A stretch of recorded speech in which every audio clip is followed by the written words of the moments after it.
দাবি জানিয়েছি। আজকে আমরা সর্বশেষ এই 0 পয়েন্টে আসতে বাধ্য হয়েছি দাবি নিয়ে, এই কারণে যে আমাদের দাবিগুলো আজও পূর্ণাঙ্গভাবে প্রতিষ্ঠিত হয়নি।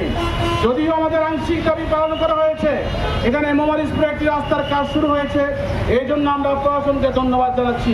তবে পাশাপাশি আমরা বাগেরহাটে মানববন্ধন করেছিলাম। বাগেরহাটের একজন প্রতিনিধি এখানে বক্তব্য রেখেছেন, বাগেরহাটের একটি এলাকা বিশাল একটি রাস্তা নদীগর্ভে বিলীন হয়ে গিয়েছে, সে এলাকার মানুষের দুর্ভোগ শুরু হয়েছে। এভাবে অনেক জায়গায় মানুষ দুর্ভোগে আছে, কষ্টে আছে। আমরা পানি উন্নয়ন বোর্ড, দাগনভূঞা শাখাকে এবং ত্রিশাখাকে অত্যন্ত গুরুত্বের সাথে দাবি জানাচ্ছি, আমাদের এই রাস্তাগুলো যেগুলো নদীগর্ভে বিলীন হয়েছে তা পুনর্নির্মাণ করতে হবে। আমরাও দাবি জানাচ্ছি, যে সকল ঘরবাড়ি নদী গর্ভে ভেঙে গিয়েছে, বিলীন হয়েছে, সেই সকল ঘরবাড়ি, সেই সকল পরিবারদেরকে ক্ষতিপূরণ দিতে হবে। আমরা আরো দাবি জানাচ্ছি, যে সকল স্কুল, মাদ্রাসা, মসজিদ নদীর কারণে ক্ষতির সম্মুখীন হয়েছে, সেই সকল মসজিদ, মাদ্রাসা পুনর্নির্মাণ প্রশাসনের উদ্যোগে করতে হবে। আমরা তার সাথে সাথে আরো দাবি জানাচ্ছি, এই দাগনভূঞা শহরের বিভিন্ন রাস্তা, ফজলিঘাট রোড, দাগনভূঞা রোড, লামার বাজার রোড, বিভিন্ন রোডে রাস্তার এমন হাল হয়েছে যে এখানে গাড়ি ঘোড়া চলাচল এবং কি মানুষ চলাচল খুব কষ্টসাধ্য। বৃষ্টি হলে পানির মধ্যে মানুষ হাঁটতে হয়। রাস্তা এমনভাবে ভেঙেছে যে যানজট, এখানে গাড়ি ঘোড়া সঠিকভাবে চলাচল করতে পারেন না। এই জন্য আমরা সড়কের কাছে, রোডস এন্ড হাইওয়ের কাছে আমরা দাবি জানাচ্ছি, এই রাস্তাগুলো অতি দ্রুত মেরামত করতে হবে, মানুষের চলাচলের উপযোগী করে তৈরি করে দিতে হবে।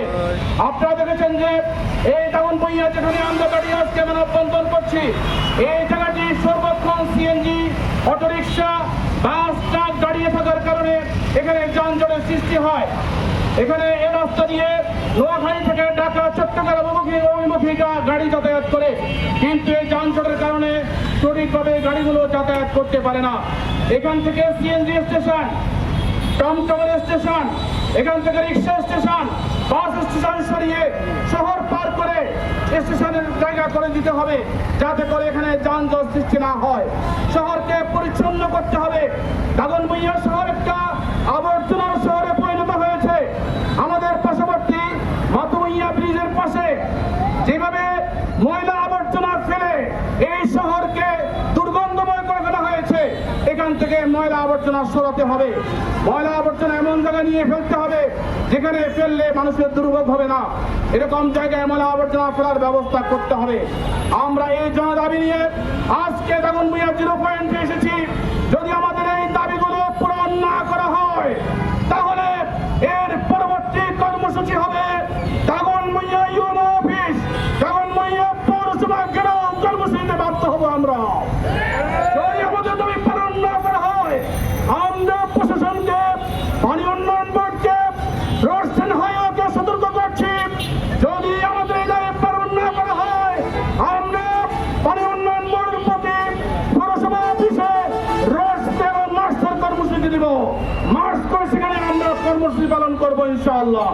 আমাদের এই দাবিগুলো আমাদের দাবি নয়, এটা দেশের মানুষের দাবি, মেহনতি মানুষের দাবি, দুঃখ কষ্টের মানুষের দাবি।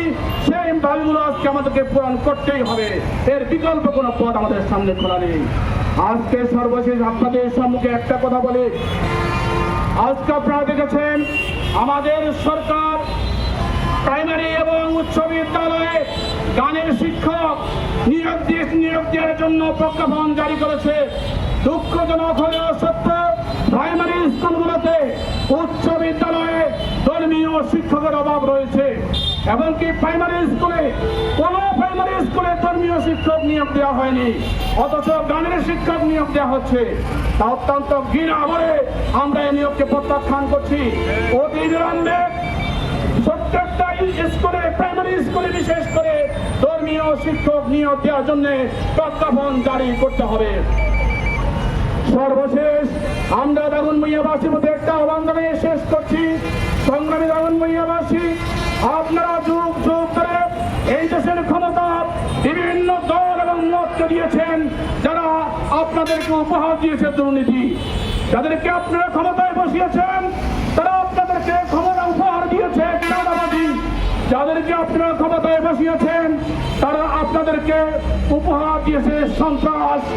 আসুন, খেলাফত মজলিস আপনাদের সম্মুখে প্রত্যয় ব্যক্ত করছে, খেলাফত মজলিসের দেওয়ালগড়ি মার্কায় যদি আপনারা আমাদেরকে নির্বাচিত করেন, ইনশাআল্লাহ বাংলাদেশের ইতিহাস থেকে দুর্নীতি নামক এই শব্দটি হারিয়ে যাবে ইনশাআল্লাহ।